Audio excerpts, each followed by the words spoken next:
આગલા દિવસે ગણપતિ બાપાનું એકદમ જોરદાર સ્વાગત કર્યા બાદ આ બીજા દિવસની ક્લિપ છે, જેમાં મેં સવારમાં પર્સનું રેપિંગ કરવાનું કામ લીધું છે, જે મારે લેડીઝ લોકોને ગિફ્ટમાં આપવાની છે. તો એનું રેપિંગ કર્યા બાદ મેં મારું DIYનું કામ લીધું. આજે છે થાળીની સ્પર્ધા, મીન્સ ગણપતિ બાપાની આરતીની થાળી.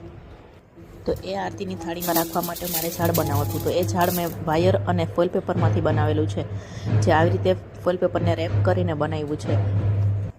પછી આ સવારની ક્લિપ છે, જેમાં અમારા ટાબરીઓએ બહુ ડાન્સ કર્યો. એ લોકો ગણપતિ બાપાને જોઈને એકદમ હરખાઈ ગયા. ત્યારબાદ સાંજે અમારે લોકોને પૂજામાં બેસવાનું હતું. તો પૂજા માટેની બધી તૈયારીઓ ગોરબાપા કરતા હતા અને રજત એને ચોકસાઈપૂર્વક નિરીક્ષણ કરતા હતા કે ક્યાંય ભૂલચૂક તો નથી ને. રજતને એવું બધું હોય તો કંઈ ન જોઈએ, અને એ બધાને જોઈને વીરુ અને માહી રાહ જોતા હતા કે આ બધું ક્યારે પતશે અને ક્યારે અમે લોકો ડાન્સ કરશું. અને અહીંયા વીરુ કંઈક એક્સપ્લેન કરવાની તૈયારી કરે છે, પણ શું એક્સપ્લેન કરે છે ગોડ નોઝ.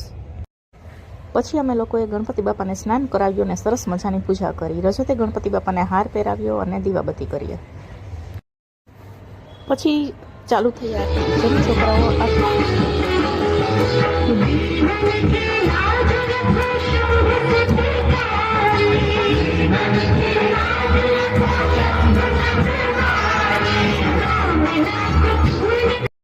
પછી અમે લેડીઝ લોકોએ ભેગા થઈને થોડી વાર ગરબાની મજા માણી અને પછી સૌના ઘરે વયા ગયા. તો આ તમારો ફર્સ્ટ મિની બ્લોગ. તમને ગમ્યો હોય તો લાઇક, શેર એન્ડ સબસ્ક્રાઈબ કરજો. Thanks for watching. બાય.